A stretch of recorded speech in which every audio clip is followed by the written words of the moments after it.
नमस्कार, living India news देख रहे सभी दर्शकों का स्वागत है। मैं आपके साथ सुदेश नैन मोर।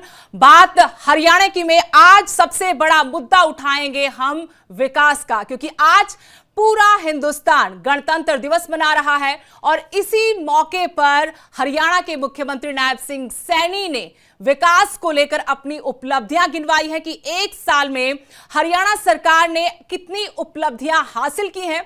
217 में से 54 संकल्प सरकार पूरे कर चुकी है और इसके साथ ही बहुत सारे बखान किए हैं। एक तरफ सरकार दावा करती है विकास का, लेकिन दूसरी तरफ विकास की बातों पर विपक्ष का कहना है कि ये सारी की सारी आंकड़ों की बाजीगिरी है। लेकिन सच्चाई क्या है? हरियाणा में क्या विकास हो रहा है? विकास हो रहा है तो कितना विकास हो रहा है? और विपक्ष के जो आरोप हैं उनकी कितनी सच्चाई है? तो कुल मिलाकर विकास की हकीकत जानने की आज हम बात करेंगे, बात हरियाणा की में।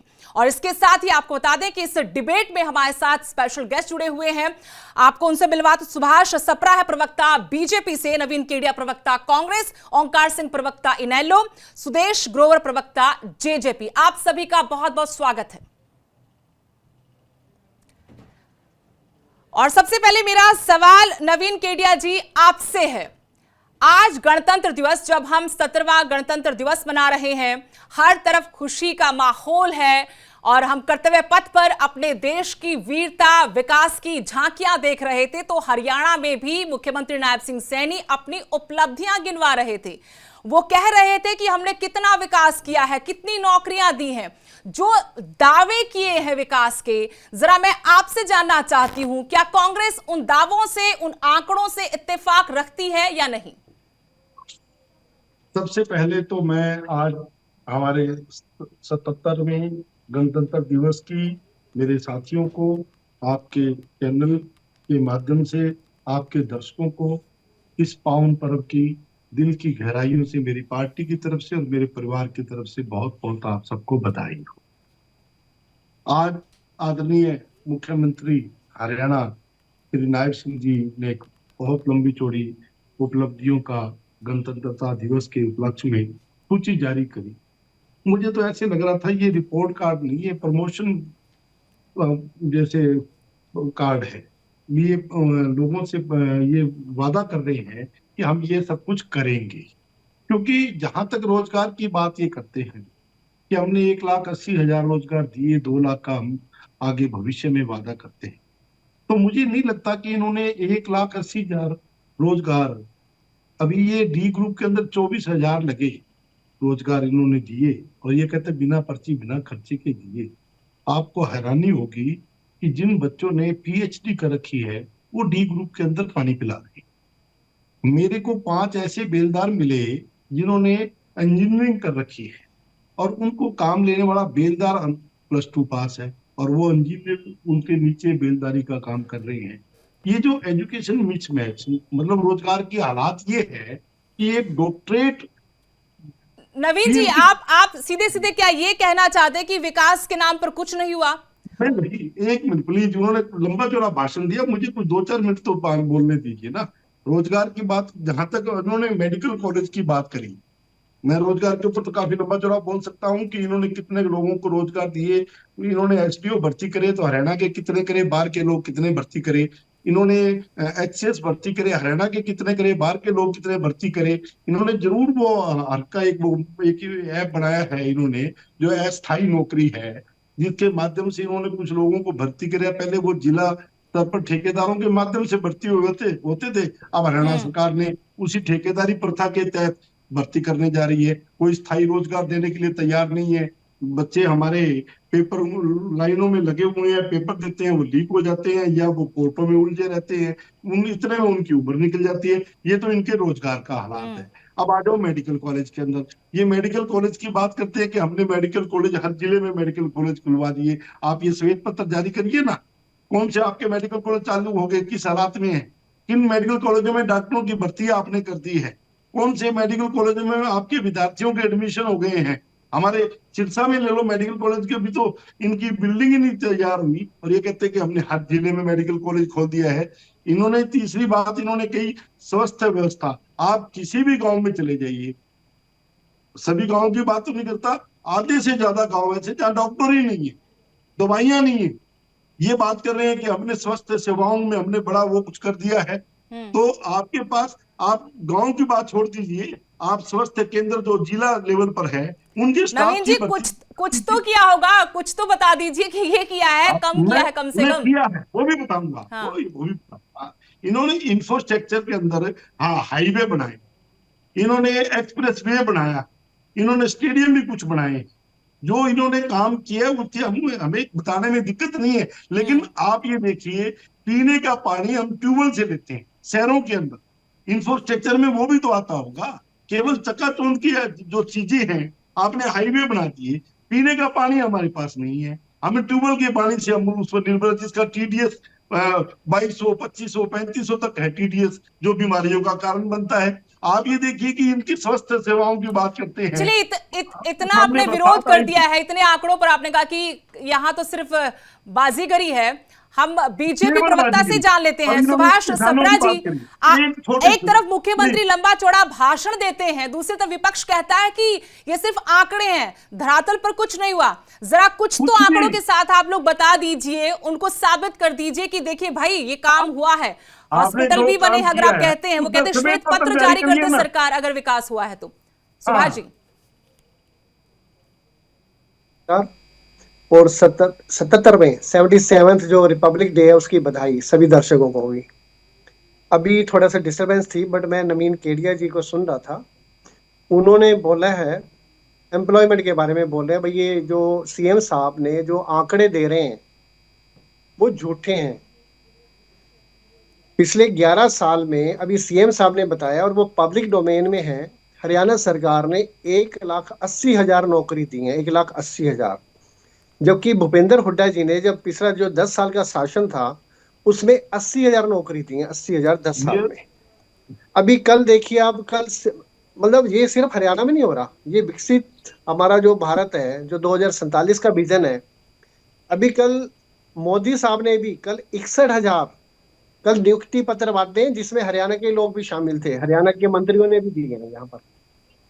इसी तरह से अब प्राइवेट जो जॉब्स हैं, अभी हमारे जो साथी कह रहे थे जो इंजीनियरिंग वाले हैं वो +2 के नीचे काम कर रहे हैं। ये देखो, ये जो +2 का जो व्यक्ति है, जो +2 जो पढ़ा हुआ है, वो एक बहुत बड़ा इंडस्ट्रियलिस्ट भी बन सकता है इंडिया का।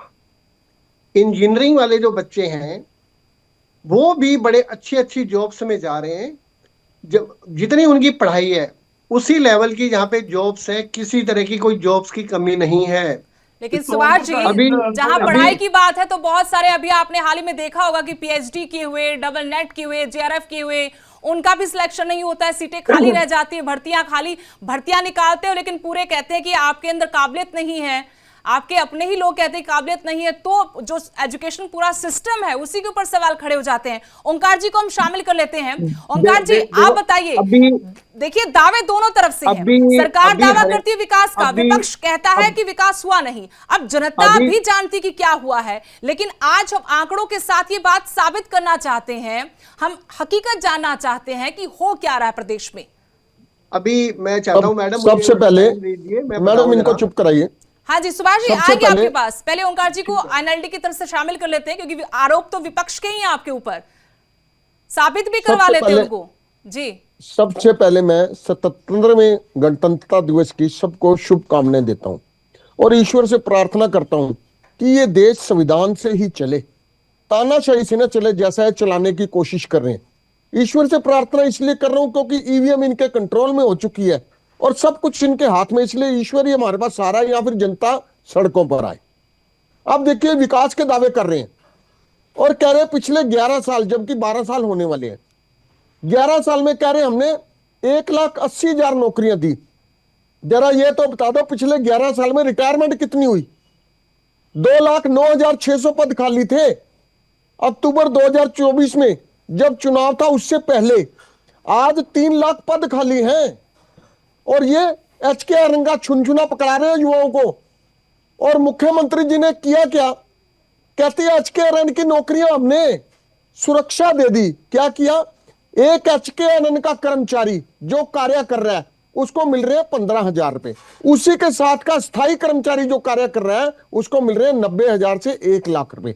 इन्होंने क्या किया, क्या चाल के लिए HKRN को 58 वर्ष तक जॉब सुरक्षा दे दी। मतलब उसको वेतन जो है वो कच्चे वाले ही मिलेगा, रहेगा कच्चा ही, पक्का नहीं होएगा। ये क्या मजाक है। और आज विकास की बात करते हैं, आंकड़े दीजिए, एक एक बात पे आ जाइए, खुली डिबेट करिए मेरे से, 1 to 1 कीजिए, नंगा करके रखेंगे इनको। परिवार पहचान पत्र 52,80,000 परिवार पहचान पत्र BPL बनाए थे इन्होंने चुनाव से पहले, 13.5 लाख से ऊपर काट दिए। कैसे काट दिए? क्योंकि हमारे भी तो लिंक है, हम भी तो पता करते हैं। इन्होंने अपने आप ही आमदन बढ़ा दी, किसी की 3 लाख कर दी, किसी की 5 लाख कर दी। मुख्यमंत्री ये भी तो कह रहे हैं कि 1 साल में हमने जो काम किया है उसमें ये भी है कि जो प्रति व्यक्ति आय है वो काफी बढ़ गई है। वो कह रहे हैं कि प्रति व्यक्ति आय हरियाणा में 3,53,000 है, और ये आय देश के बड़े राज्यों में हरियाणा उस हिसाब से पहले नंबर पर है। मैडम जरा धरातल पे आ जाइए, गुड़गांव की आमदन को बाहर निकाल दीजिए, गुड़गांव और फरीदाबाद के आमदन को बाहर निकाल दीजिए, बाकी हरियाणा के आंकड़े देख लीजिए क्या है। धरातल की बात कीजिए। अगर आमदन बढ़ गई, हम अमीर हो गए, तो जो गरीब माताएं बहनें बेटियां 3-3 घंटे 5 किलो अनाज और 1 बोतल तेल की लेने के लिए 4-4 घंटे लाइन में खड़े होते हैं, वो क्या पाकिस्तान से आए हुए लोग हैं क्या? वो हरियाणा के ही लोग हैं। कोई आमदन नहीं बढ़ी हमारी। सुभाष जी से जवाब लेते हैं जो बातें आपने गिनवाई है। मैडम मेरी बात पूरी होने दीजिए, मेरी बात पूरी होने दीजिए। आज परिवार पहचान पत्र में से 13.5 लाख से ज्यादा BPL परिवार काट दिए गए, और आमदन को बहाना बना के पेंशन बंद कर दी बुजुर्गों की। शर्म आनी चाहिए। विधायक, मंत्री, पूर्व विधायक, इनकी तो सुविधाएं बढ़ा दी गई, 5 स्टार होटल में काम कर सके, अपना रिहाइश कर सके। और एक गरीब आदमी जिसकी मात्र 1,80,000 जब ऐसा होता है तब तो सभी पार्टियों के विधायक और सांसद मेज थपथपाते हैं और वो सब पास हो जाता है प्रस्ताव। वो तो सभी के लिए है। चलिए आएंगे दूसरे प्रवक्ताओं को भी शामिल करते हैं डिबेट में, आपके पास दोबारा आएंगे। सुभाष सप्रा जी से जवाब तो ले लें आपके आरोपों का। आपने जो सवाल उठाने का जवाब एक बार ले लेते हैं, फिर JJP को भी शामिल करते हैं। सुभाष जी जवाब दीजिए। हाँ देखिए, अभी CM साहब ने जो मैनिफेस्टो जारी किया था इलेक्शन से पहले, उन्होंने बिल्कुल कहा था कि मैं शपथ से पहले ये जो युवा हैं उनको इतनी नौकरियां देंगे। 24,000 उन्होंने नौकरियां उसी टाइम नौकरियां दी है ना, वो आसान नहीं किया। वो माननीय हाई कोर्ट, सुनिए, अब आप माननीय उच्च न्यायालय की रोकी हुई नौकरियां थी। माननीय उच्च न्यायालय की, बचाइए, बीच में शोर मत मचाओ। वो माननीय उच्च न्यायालय की रोकी हुई नौकरियां थी। ये जमाना है ये बिना पर्ची बिना खर्ची भर्तियों का, ये आपके घोटालों का। तभी सर्टिफिकेट में करोड़ों रुपए मिल रहे हैं जी, आपको तो बोलने का सर्टिफिकेट में करोड़ों रुपए मिल रहे हैं। इसी अरे छोड़िए, किसको अधिकार है किसको नहीं है। सुनिए, ये अधिकार तुम भी दोगे, मैं संविधान ने दे रखा है बोलने का अधिकार। यहाँ टाइम तुम्हारा बस चले, तुम तो बोलने पे भी पाबंदी लगा दो। सिस्टम है वो खत्म हो चुका है जो आप भाई मेरे, तुम्हारा बस चले, तुम तो बोलने में भी पाबंदी लगा। मैडम एक बार इनको आप चुप करवाइए, आप सुनने भी सुन लीजिए, एक बार सुनिए तो सही। कम से कम जो सवाल पूछा उसका जवाब ले लीजिए। एक मिनट, ये बोलने का अधिकार ये देंगे मेरे को क्या? जो पर कैपिटा इनकम है, इट इज 3,53,000 रुपए, जो देश में नंबर 1 है। गुड़गांव और फरीदाबाद बाहर निकाल दो, पता लगेगा तुम्हारे को। गुड़गांव और फरीदाबाद। सुभाष जी सवाल सीधा सा बस मैं एक पूछना चाहती हूँ कि कितने रिटायर हुए, वो एक बहुत वाजिब सवाल पूछा था, और कितनी नौकरियां दी हैं आप लोगों ने? अगर इतनी भर्तियां निकाली हैं तो उसमें से हरियाणा के युवाओं कितना भर्ती किया है, ये भी आज सबसे बड़ा सवाल है कि हरियाणा के युवाओं को कितनी नौकरियां मिल रही हैं, बाहर के युवाओं को कितनी नौकरी मिल रही है। आज सबसे बड़ा यक्ष प्रश्न तो यही हो गया है जिसका जवाब सही तरीके से मिल नहीं पा रहा, लेकिन आंकड़े तो सबके पास आ ही जाते हैं, जवाब वहां से मिल जाता है। से हम आपको जवाब दे रहे हैं। जी। यहाँ जो बाहरी व्यक्ति हैं वो भी यहाँ आ रहे हैं और हमारे बच्चे भी बाहर जा रहे हैं। It is a time of competition. जब भी कोई भी एग्जाम होता है पहले से उसका पैटर्न बनता है, क्राइटेरिया होता है, और पहले से निर्धारित होता है, मापदंड निर्धारित होते हैं। बाहर वाले रिटायरमेंट। हाँ प्लीज एक मिनट। अब ये पुराना वो बिना जब अब आपको यही भी पता है, जब माननीय स्वर्गीय राजीव गांधी जी प्राइम मिनिस्टर थे तो उन्होंने दिल्ली से बोला था, आज आप सुनिए, पुरानी बातें छोड़ दीजिए। चलिए सुदेश ग्रोवर जी को भी शामिल करते हैं, JJP से हमारे साथ जुड़े हुए हैं। 4.5 साल उनकी भी सत्ता में हिस्सेदारी रही है, और यह आंकड़ा जो आज बताया जा रहा है मुख्यमंत्री की तरफ से वो 11 साल का है। सुदेश जी, ये आंकड़ों की कलाकारी है या वाकई में इतना विकास हुआ है? 4.5 साल तक तो आप भी सत्ता में बैठे हुए थे, आप भी हकीकत जानते होंगे। आज उनके साथ नहीं है तो खुलकर बोल दीजिए कि सच्चाई क्या है। तो देखिए, सबसे पहले आपको और पैनल में बैठे सभी साथियों को गणतंत्र दिवस की हार्दिक शुभकामनाएं, और खासकर बीजेपी के प्रवक्ता को ज्यादा शुभकामनाएं, क्योंकि जब ये संविधान आया था तो इनकी जनसंघ आरएसएस ने इसको मनोवृत्ति से बनाया जाए और इसको मानने से अस्वीकार कर दिया था, लेकिन इनको इसलिए ज्यादा शुभकामनाएं देता हूँ। और दूसरी बात, जो केडिया जी ने अभी कहा, आपने सुदेश जी उनसे पूछा केडिया जी से कि कुछ तो बता दीजिए इन्होंने क्या बनाया, कुछ तो बनाया होगा। बिल्कुल मैं कहता हूँ, बीजेपी ने जो बनाया हरियाणा प्रदेश की जनता को मूर्ख बनाया है, इसके अलावा और कुछ भी नहीं किया है। उसके मैं आपको 3-4 उदाहरण में तथ्यों पे बात करने वाला इंसान हूं, इसलिए तथ्यों पे बात करूंगा। बीते 2018 से लेके अब तक 1446 इंडस्ट्री ऑन रिकॉर्ड हरियाणा से जा चुकी है। आप किस डेवलपमेंट की बात कर रहे हैं जब आपकी 1446 इंडस्ट्री प्रदेश से चली जाती है और आप उसको वो सुविधाएं प्रदान नहीं कर पाते, वो माहौल नहीं दे पाते कि हरियाणा में उल्टा उसको डेवलप करने की कोशिश करें। 12% ग्रोथ रेट जो है डेवलपमेंट का वो गिर चुका है 2018 से लेके अब तक। आप किस डेवलपमेंट और किस ग्रोथ की बात करते हैं? तीसरी आप बात करते हैं बिना खर्ची बिना पर्ची की, एस्टेट के माध्यम से जो आपने रिजल्ट अपलोड किया और उसको डिलीट कर दिया और उसके बाद पेपर फाड़े गए, और जो रिजल्ट है मात्र 3 से 4% दिया गया, ना जाने किसका और किस आधार पर दिया गया। तो बिना खर्ची बिना पर्ची की बात आप किस बिहाफ पे कर सकते हैं? आपने बात कही प्रति व्यक्ति आय हमने बढ़ा दी। अगर प्रति व्यक्ति आय आपके राज्य में बढ़ी है तो प्रति व्यक्ति आय बढ़ने के साथ आपने बीपीएल जो है लाडो लक्ष्मी योजना में उसको उल्टा 1,80,000 से आप 2 लाख करते बजाय उसको 1,80,000 से 1,20,000 कर दिया। किस आधार पर कहते हैं प्रति व्यक्ति आय बढ़ी है? आप कहते हैं हरियाणा प्रदेश ग्रो कर गया, किस आधार पर कहते हैं? जब आपने 5 लाख करोड़ का कर्जा जो है हरियाणा प्रदेश के ऊपर केंद्र से चढ़ा दिया, तो किस आधार पर आप कहते हैं कि हरियाणा प्रदेश तरक्की कर रहा है? आप किस आधार पर कहते हैं कि हॉस्पिटल्स जो है तरक्की कर रहे हैं? आज फरीदाबाद के अंदर अगर किसी को साइनस का जो छोटा सा एक ऑपरेशन है करवाना है, तो अगर अक्टूबर के अंदर उसकी अप्लाई करिए, मैं ऑन रिकॉर्ड आपको चीजें बता रहा हूँ, तो उसकी 5 महीने बाद की डेट दी जाती है। जब एक छोटे से ऑपरेशन को 5 महीने बाद डेट दी जाती है, तो क्या वो पेशेंट जो है 5 महीने तक उस जो है बीमारी को लेकर अपने साथ चलेगा? आप किस आधार पर कहते हैं एक लिफ्ट खराब होने की वजह से एक जान चली जाती है कि लिफ्ट से 4थी मंजिल तक उसको नहीं ले जाया गया? इतने जो एक बेसिक सुविधाएं आप वो नहीं दे पा रहे हैं। डెవలప్మెంట్ की बात करते हैं।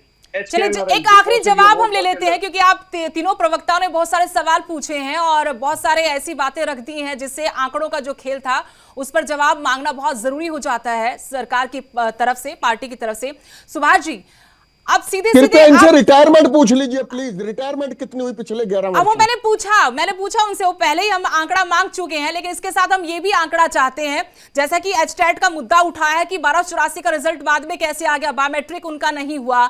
जो बच्चे पहले सड़कों पर उतरे, क्यों उतरे? क्योंकि उन्होंने कहा कि भाई हम क्वालिफाइड हैं, क्या हम 35% नंबर नहीं ला सकते? चाहे वो इंग्लिश के प्रोफेसर का रिजल्ट हो, तमाम पहले रिजल्ट हो, भर्तियों को लेकर हम देखते हैं कि यहाँ जब भर्तियां निकलती लाखों बच्चे लाइन में लग जाते हैं। अगर रोजगार इतना दिया गया है तो फिर सरकार बताए कि रोजगार कहां है, रिटायरमेंट कितनी हुई, रोजगार कितना दिया, पक्की भर्तियां कितनी दी, कच्ची भर्तियां कितनी की? ये तमाम सवाल हैं।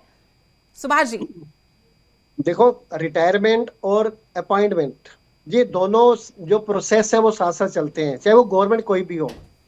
जब कोई व्यक्ति रिटायर होता है तो उसी हिसाब से जो पोस्ट हैं, जो सरकार है, जो एजेंसीज हैं, चाहे वो HPSC है या SCC है, जो हरियाणा पब्लिक सर्विस कमीशन है, वो उनको रिकमेंडेशन भेजता है और टाइम टू टाइम, और साल में 6 महीने में 2 साल में इसकी प्रोसेस होती है। ऐसी बात नहीं है।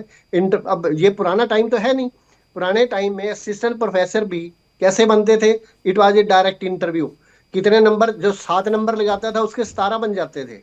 ये सिस्टम नहीं है अब अगर वो नेट पास, संख्या बता दो, संख्या आप प्लीज एक बार जनता सुनना चाहती है तुम्हारे को। असिस्टेंट प्रोफेसर के लिए नेट सबसे बड़ी क्वालिफिकेशन होती है, या नेट या PhD।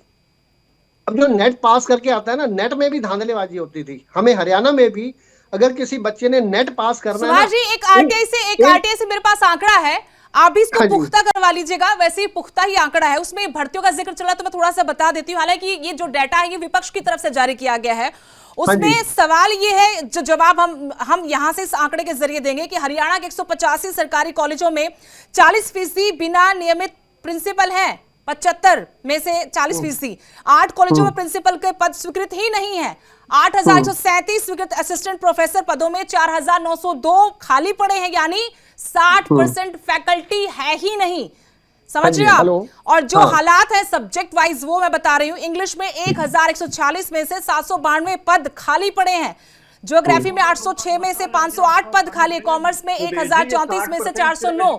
तो ये मोटा मोटा है, क्योंकि हमारे पास टाइम नहीं है, वरना स्कूल में भी यही हाल है कि 300 सरकारी स्कूल बिना नियमित प्रिंसिपल के चल रहे हैं। गवर्नमेंट हॉस्पिटल अब मैडम मैं इसके प्लीज एक बार मुझे बोलने दो। खुद यहाँ पर एजुकेशन मिनिस्टर हो, हेल्थ मिनिस्टर, वो मानते हैं कि यहाँ कर्मचारियों की कमी है, हम लगे हुए हैं। तो हम यही पूछ रहे हैं किस बिना पर ये आप कहना चाहते हैं कि इतनी भर्तियां हमने निकाली, इतने लोगों को हमने नौकरी दी। मैं भी आपको बता दें, मैं भी 40 साल से कॉलेज में प्रोफेसर रहा हूँ, 40 years and I was also a vice president of Haryana government college teacher association. हमें पता है टाइम टू टाइम यहाँ पर पोस्ट खाली रहती हैं, ये आज के टाइम में नहीं, पुराने टाइम में भी।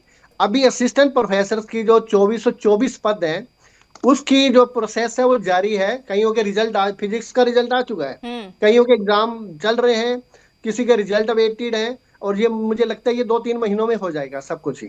ये सारे के सारे जो है ना, ये इसके साथ साथ हमारे जो एक्सटेंशन में लगे हुए हैं, इट इज नियरली 2000 टीचर, 2000 हैं या गेस्ट टीचर्स हैं, उनको भी जो 10-10 सालों से काम कर रहे हैं, उस टाइम से उन्होंने लगाए थे, हुड्डा साहब ने, या उससे पहले के लगे हुए हैं, उनको हमने 58 साल की सिक्योरिटी, जॉब सिक्योरिटी दे दी है। 2000 वो भी हो गए, वो इसमें शामिल नहीं हो रहे। ये जो आप आंकड़ा दे रहे हैं ना, वो इसमें शामिल नहीं करे, वो भी अंडर प्रोसेस है, उनको सिक्योरिटी दे दी है, वो अभी थोड़ा सा प्रोसेस में चल रहा है। तो ये कॉलेज में जो चलिए, क्योंकि सरकार चुनी है जनता ने, और जनता के लिए सरकार को काम करना होगा। जहां लगेगा कि काम नहीं हो रहा तो विपक्ष इसलिए होता है कि वो मजबूती से जनता का पक्ष वहां पर उठाए। इसलिए आज हमने इस विषय को चुना था कि हकीकत क्या है। हम वो सिर्फ वो जानना चाहते थे कि आरोप प्रत्यारोप की राजनीति कब तक चलती रहेगी, दूध का दूध पानी का पानी होना चाहिए। लेकिन कुछ काम तो किया होगा, सिरे से भी आप लोग विपक्ष के प्रवक्ता भी नहीं नकार सकते कि कुछ तो काम हुआ होगा। नहीं किया, सिर्फ भ्रष्टाचार को बढ़ावा दिया इन्होंने, कोई काम नहीं किया। आप सड़कें देखो, कैसी सड़कें हैं, कैसा इंफ्रास्ट्रक्चर है, कोई किस तरह से भ्रष्टाचार को बढ़ावा दिया इन्होंने। एनएचएआई के काम को हरियाणा प्रदेश हर जिले में। चलिए, आप सभी मेहमानों का एक बार फिर से मैं शुक्रिया अदा करती हूँ। बहुत बहुत शुक्रिया, बहुत बहुत धन्यवाद। आप लोगों ने वक्त निकाला और इस बहुत ही गंभीर मुद्दे पर अपने विचार रखे। जनता की आवाज विपक्ष यूं ही सरकार तक पहुंचाता रहे, और सरकार की जो जवाबदेही, जिम्मेदारी, सरकार उसे निभाती रहे। तो बात हरियाणा की में फिलहाल इतना ही। नमस्कार।